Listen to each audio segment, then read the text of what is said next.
시청자 여러분 안녕하십니까, 김동수입니다. 요즘 많은 국민들이 이 조선일보, 동아일보, 중앙일보를 절독운동이 벌어지고 있다고 하잖아요. 그런데 한 며칠 전부터요, 이 조선일보 기사라든가 사설을 보게 되면 우호적인 기사가 많이 나와요. 특히 사설도 좀 우호적인데요. 오늘 사설 하나 소개하겠습니다. 조선일보 사설입니다. 여러분, 김희수 전 재판관, 헌법재판관 했던 지금 변호사지요. 그 국회에 탄핵소추 대리인단 공동대표를 맡고 있는 김희수 변호사, 전 헌법재판관이었죠.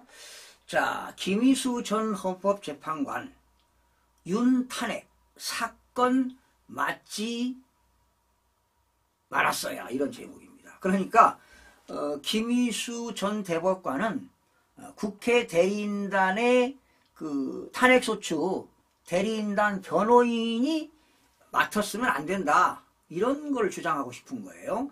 자, 무슨 내용인가 여러분들 한번 보실까요?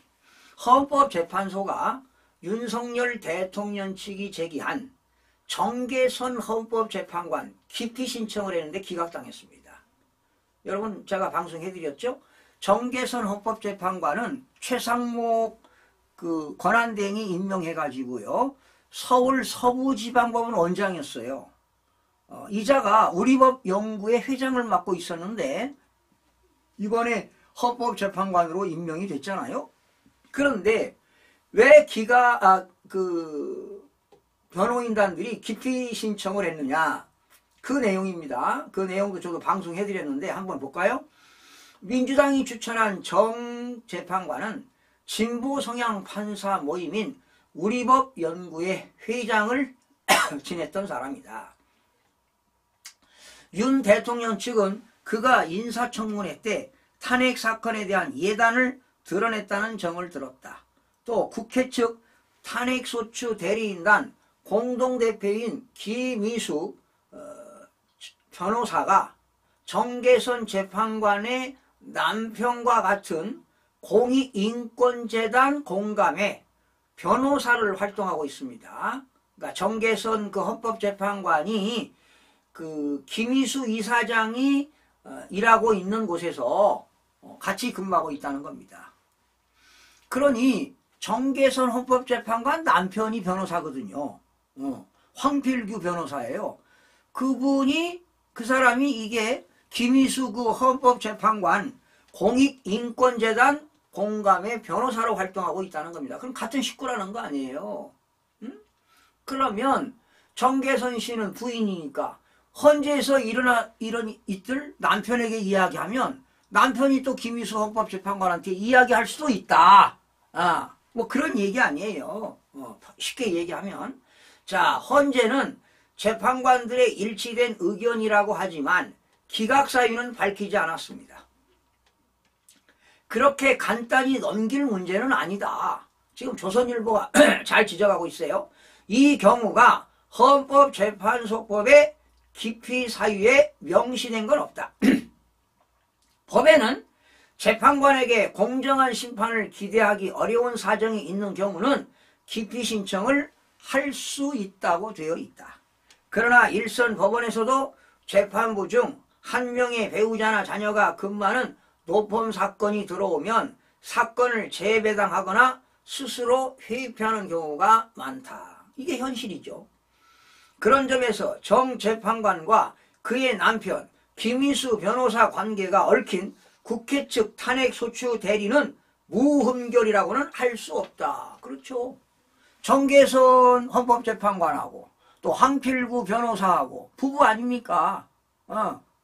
그러니까 이거는 무흠결이라고는 볼 수가 없다. 지금 조선일보 사설이 잘 지적하고 있어요. 정 재판관이 서울중앙지법 재판장 시절 가습기 살균제 사건으로 기소된 기업 관계자 재판을 맡았을 때 재판을 회피한 적도 있다. 당시 기업 측에서는 정 재판관 남편이 가습기 사태 진상조사위원회 위원이라는 정을 들어 기피 신청을 냈다. 남편은 피해자 측에 서 있고 아내는 재판하는 게 불공정하다는 이유였다. 당시 기피 신청은 기각됐지만 정재판관 요구에 따라 사건은 다른 재판부로 재배당됐다. 정재판관 스스로도 문제가 있다고 느껴 회피한 것이다. 이게 법관의 윤리아닐까요? 지금 정계선 재판관은 이러지도 저러지도 못하는 상황이고 논란은 앞으로도 이어질 것이다. 이 상황을 만든 데는 김희수 변호사 책임이 크다. 헌법재판관 출신인 그는 이런 문제가 생길 수 있다는 점을 알았을 것이다. 그렇다면 애초부터 탄핵 사건을 맡지 말았어야 한다. 그는 헌법재판관 시절 통진당 해산에 반대했던 사람이다.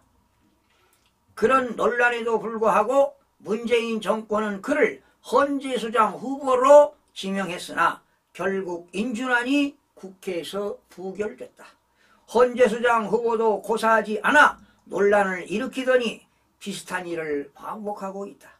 나설 때와 나서지 말아야 할 때를 가리는 판단에 고장이나 있다고 할 수밖에 없다.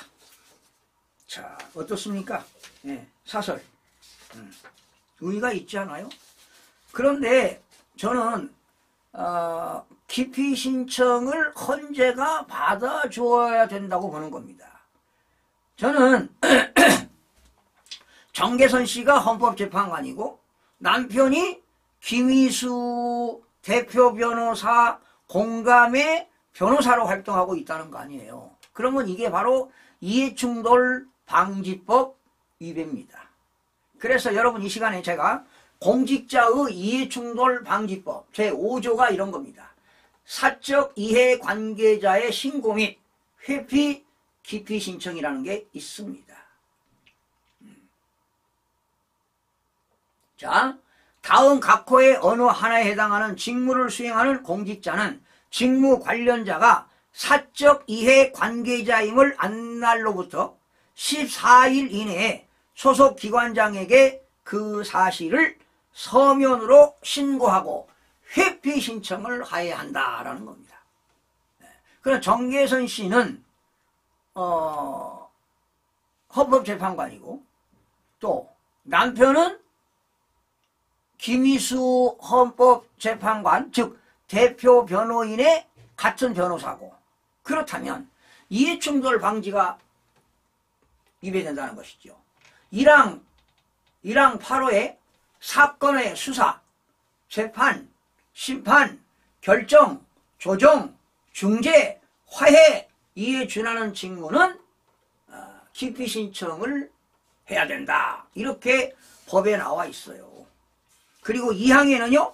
직무 관련자 또는 직무자의 직무 수행과 관련하여 직접적인 이해관계가 있는 자는 해당 공직자에게 1항에 따른 신고 및 회피 의무가 있으나 공정한 직무 수행을 저행할 우려가 있는 사적 이해관계가 있다고 판단되는 경우에는 공직자의 소속기관장에게 기피를 신청할 수 있다. 그러니까 정계선 헌법재판관이 헌법재판소장 대행인 문형배 재판관한테 이거를 알려야 되는 거 아니겠습니까? 그리고 윤석열 대통령 그 변호인단이 기피 신청을 했어요. 헌재에다가. 그런데 기각을 시켰다는 거 아니에요. 이렇다면 김희수 전 헌법재판관은 청구인 그러니까 탄핵소추 청구인 대표를 맡고 있는데 사임을 해야 되지 않을까 개인적으로 이런 생각을 해봅니다. 왜? 다 이해관계가 있잖아요. 그러니까 이해충돌 방지법입니다. 왜 이런 법이 있어요. 그런데 기피 신청도 헌재에서 기각을 한 것으로 보아서 헌법재판소는 하루빨리 윤석열 대통령 탄핵을 인용해가지고 파면시키려고 하는 의도가 아닌가 이런 생각이 들어갑니다. 요즘 헌법재판관들은 참 권위가 없어요. 진짜 양심을 파는 것 같아요. 헌법과 법률에 양심적으로 독립적으로 심판해야 될 건데 참으로 걱정이 앞섭니다. 국민 여러분. 이렇다면 국민들의 권리가 일어나되고 국민 저항권이 발동되어야 할 것으로 믿어 의심치 않습니다. 시청자 여러분 고맙습니다.